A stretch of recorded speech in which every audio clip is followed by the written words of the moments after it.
bookish besties, welcome back to Bookmas. I had this idea this morning. Here I am now in the afternoon filming it because I think it's such a fun idea. I don't know, it just came into my brain and I could not stop thinking about it. I'm like, I have to film this. It has to be a Bookmas video. I am going to be giving book recommendations for ... You fill in the blank and I will try and find a book recommendation for you. Now, here are the rules. Most of these have to be books that I've read, or a book that I haven't read that I've heard great things about. But I have a bookish husband. You guys know him. You guys love him. He's the best. I'm also lumping him into this because he has amazing book recommendations. His shelves are over there, so I might have to go grab a few of his books. Here's the next thing. I'm going into this blind. I have no idea what you guys have said. Pick a book that I recommend to you based off of the prompt. Okay, not only am I going into this blind, I'm allowing myself only 30 seconds to pick the book that I recommend. Now, I'm doing this one because I think it's really fun and it's like a new game. Second thing is I'm doing Bookmas right now and I have no time to read. I'm just filming and editing and I really don't want to spend 12 hours editing this video. First one, for a teenager. Okay, starting the clock, I have no idea. And start. Wait, no, I do have an idea. Where is it? This one? Where is it? Where is it? This one? I would recommend. Okay. Ah! I think I got it. And now, oh crap. I forgot. I have more books over here. And I would definitely recommend the Selection series for teenagers, but I know that's cheating, but I'm gonna leave this part in, so do with this what you will. What I would recommend for teenagers. First of all, the Inheritance games. This is just the leaf. The book is up there. It's young adult. Jennifer Lynn Barnes doesn't write any spice. Basically, it's about this girl named Avery who inherits billions, I think, of dollars from a stranger, and she has no idea who he is. She has no idea why she's getting the inheritance. The only catch is she has to go to the reading of the will at this man's house with his family, and the whole family finds out she's inherited most of the fortune, and there's a whole bunch of drama, a whole bunch of sabotaging, conniving, scheming. She has death threats. It's just crazy seeing Avery go on this journey. And throughout the whole series, you're basically trying to figure out the question why. Why Avery? She's a stranger. The next one I would recommend is Better Than the Movies. This is so cute. It's by Lynn Painter, and I actually just won a giveaway. I never win giveaways. And I just won Lynn Painter's annotated version of Better Than the Movies with this really cute sweatshirt. I was freaking out. In the DM, I literally told Lynn Painter that I adore her. She left me on red. It's fine though, because I still want it and I'm so excited to read it. And don't worry, I'm going to make a short of that and share her annotations because I feel bad that like I have it. What? That's crazy. This is a childhood friends to lovers. It is really cute and there's no spice. It's just really sweet. Those are my two faves that I would recommend. You've got a mystery and you've got a romance. Please excuse the light that's cutting across. A guy that doesn't read but wants to start. I love this. 30 seconds on the clock. Here we go. I'm running to Ian's shelf. Dang it! Okay, the first thing I would recommend, I have not read, I probably won't read, and my husband has read, and this is actually what got him in to reading fiction again. It's Game of Thrones by George R.R. Martin. Like I said, I've never read it, my husband has. It's what got him into reading fiction, and we've never watched the show, but it's very popular. And so if he has watched the show and loves it, I mean, you always get more details in the books, but I've heard that the show was done really well, except for like what, the last season or the season finale or something. But I would recommend reading something that he knows he'll probably like. For instance, if he's seen the show, he'll probably love the books. So I would recommend he start with that. But if he's not a fan of Game of Thrones and wants to do something completely different that doesn't have an adaptation, or let's say he's read Game of Thrones and that's like the only thing he's read. This actually has a blurb from George R.R. Martin on this book, and it's The Blade Itself by Joe Abercrombie. I know a lot of you guys are like, wait, you're recommending that? I didn't love it, okay? But a lot of people do, especially like women that have reached out to me and told me that they love it and that they think I should keep reading it, which I'm still thinking about. But every guy that I know who has read this loves it, like absolutely loves this series. It's got blood, it's got the gore. This is fantasy. First book does not really have a plot. It's mainly character driven, and I did like the characters a lot. They're all pretty much morally gray. I would say they're very much morally gray. But this book is just set up for the next one. Because of all the fighting scenes and how violent it can be on the brink of war, I think a lot of guys would absolutely love this series. And the reason why I didn't love it is because I've realized I am a plot driven reader, and that one's mainly set up for the rest of the series, which it was still epic and it was good.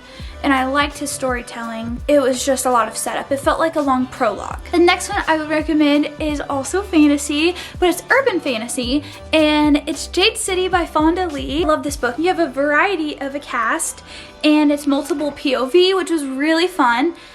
For centuries, honorable Greenbone warriors have used magical jade to enhance their abilities and defend the island of Kikon for foreign invasion. Now the war is over and a new generation vies for control of Kikon's bustling capital city. Four siblings of the powerful I forgot how I pronounced it when I was reading it. But four siblings of the powerful family must prepare for battle, and the fragile peace between the clans is about to break. I read the first book during a book swap with Ian, and it was so good. I am very excited to read the rest of the series. This is very Godfather in Hong Kong. For a golden retriever boyfriend, he doesn't really read, but I want him to, and he wants to. This is the sweetest thing ever. 3, 2, 1. Back over to Ian's shelf. Oh, where is it? Where the freaking heck is it? Oh, we're letting our friend borrow it. Ah!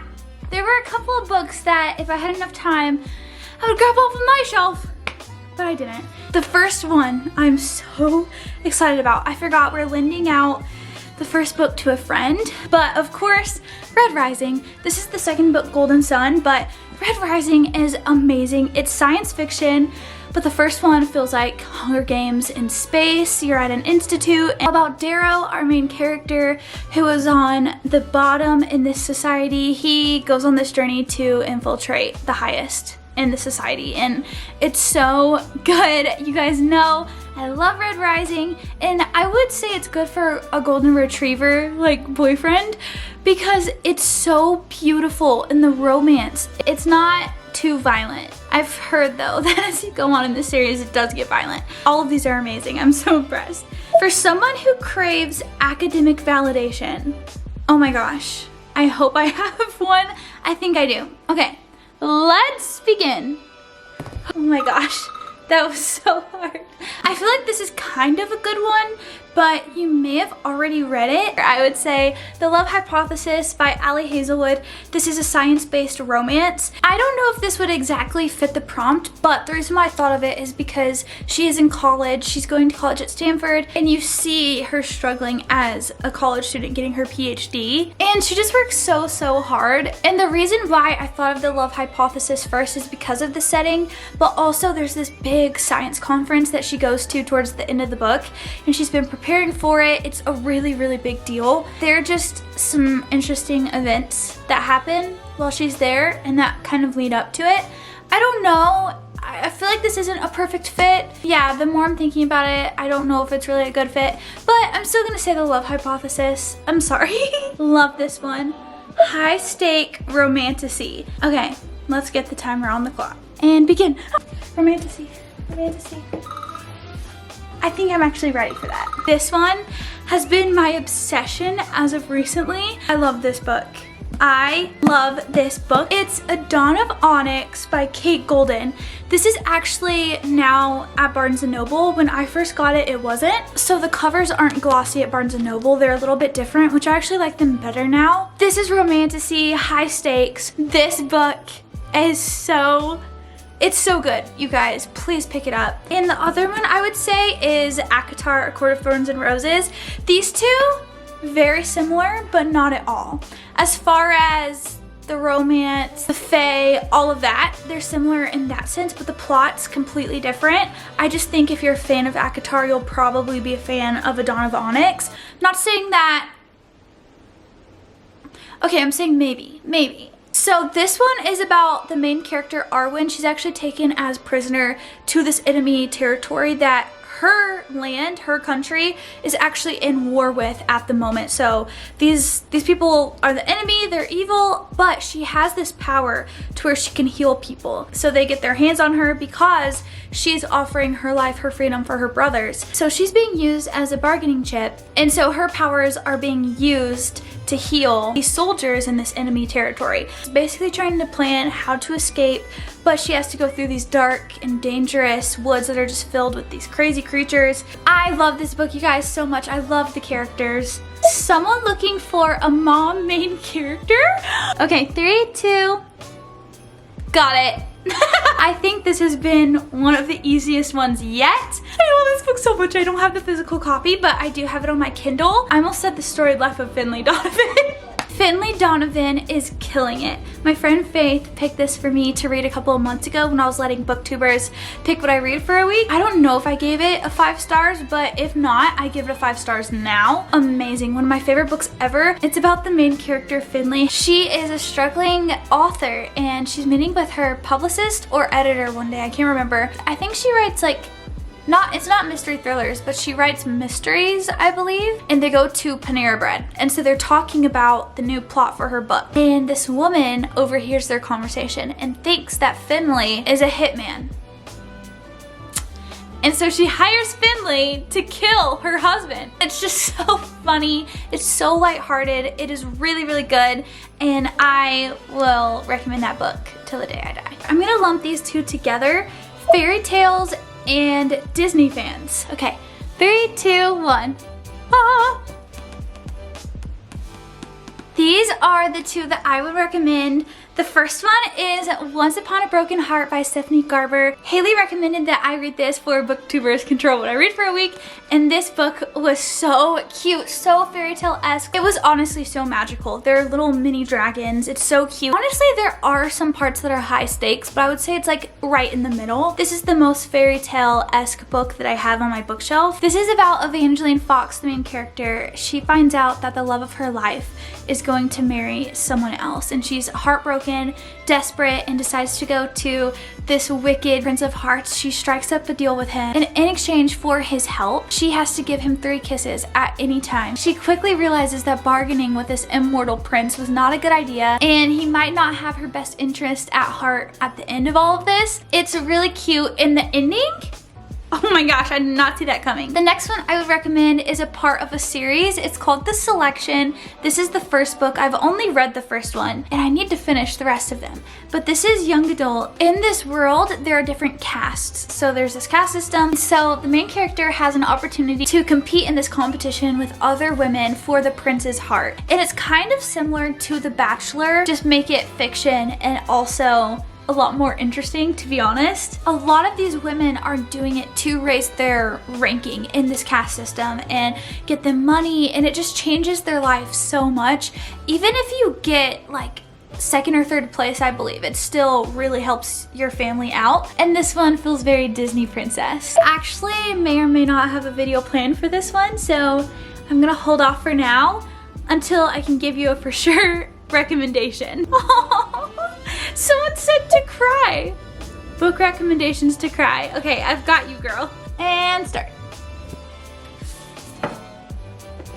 Oh, I didn't even start it. But I already got them. These are the 2 books that I would recommend for a good cry sesh. I sobbed during one of these, and the other one I cried. They are just so beautiful. The first one is The Storied Life of A.J. Fikry. I read this recently, and oh my gosh, this book is amazing. This is considered literary fiction. This is from the same author who wrote Tomorrow 3 Times. Basically, the main character, A.J. Fikry, it follows his life. Things are not going as planned for A.J. Fikry. He lost his wife, and his bookstore is experiencing the worst sales that it has in its history, and his Edgar Allan Poe poems have been stolen, which are worth a lot of money. Until one day, there's this mysterious package that's left for him, just left in a random aisle in his bookstore, and it completely changes his life. And it's so beautiful, and a really short read, actually, but very impactful and emotional. The next one is Love in Other Words by Christina Lauren. I love Christina Lauren so much,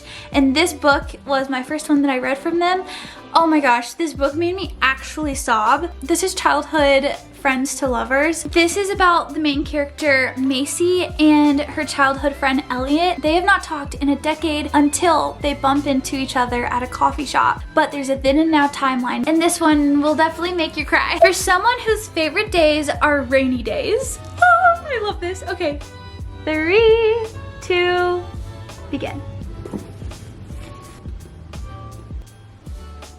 Why does it keep stopping it? It's like my timer doesn't go off. I don't know what happened. I don't know why my timer's not going off, but thankfully I already had a book picked out pretty much immediately. I don't talk about this one that often, but it's a favorite of mine. It's Before the Coffee Gets Cold. This is actually one of the books that got me into reading. This book is general fiction, or it might be even literary fiction. This is so cozy, but actually really profound. But it's also a really quick read, and it's just so perfect for those cozy, cold, rainy days. The book is about this magical coffee shop in Tokyo where there's this rumor that you can actually go back in time, like travel back in time. So you follow 4 different characters that are going to this coffee shop in hopes that they can travel back in time. But the only catch is that you have to make it back before the coffee gets cold.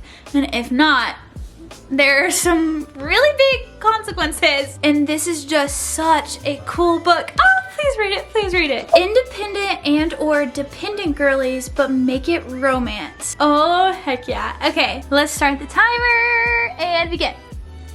I've got one for sure.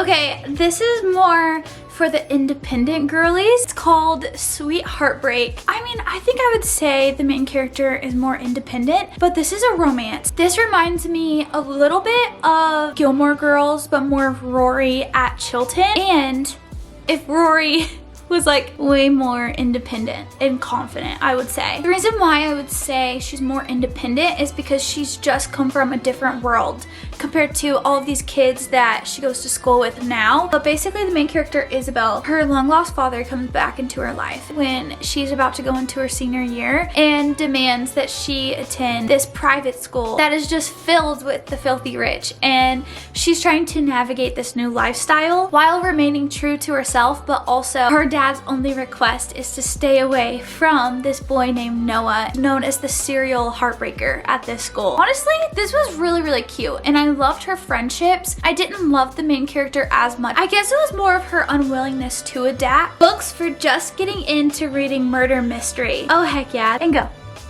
Oh, this is a good one.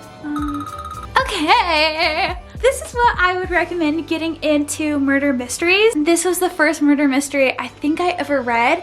It's A Good Girl's Guide to Murder by Holly Jackson. This is young adult, and the other one I have is also young adult. I think young adult is really good getting into murder mystery because it's very fast paced. This is actually becoming a show, which I'm very excited about. This is a 5-star book for me. It's about the main character, Pip. It's called like a capstone project or something like that, or capsule project, I don't know. But she's doing this project for school for her senior year. She decides to do it on this case that happened in her town about 5 years ago, and it still just haunts the town. It was where this girl was murdered by her boyfriend. And as Pip starts digging into the case, she starts to realize the boyfriend might actually be innocent. The other one I would recommend, I still haven't finished this series, but it's the Natural series by Jennifer Lynn Barnes. This is about Casey, who is a part of this FBI program for teenagers. She has this special ability. She can perfectly just read people and examine them, so much so that it's a gift of hers that she has, and so the FBI wants her to be a part of this program. And they also use these teenagers to crack cold cases. All the teenagers in this program have different gifts, so it's really cool because they all have their talent.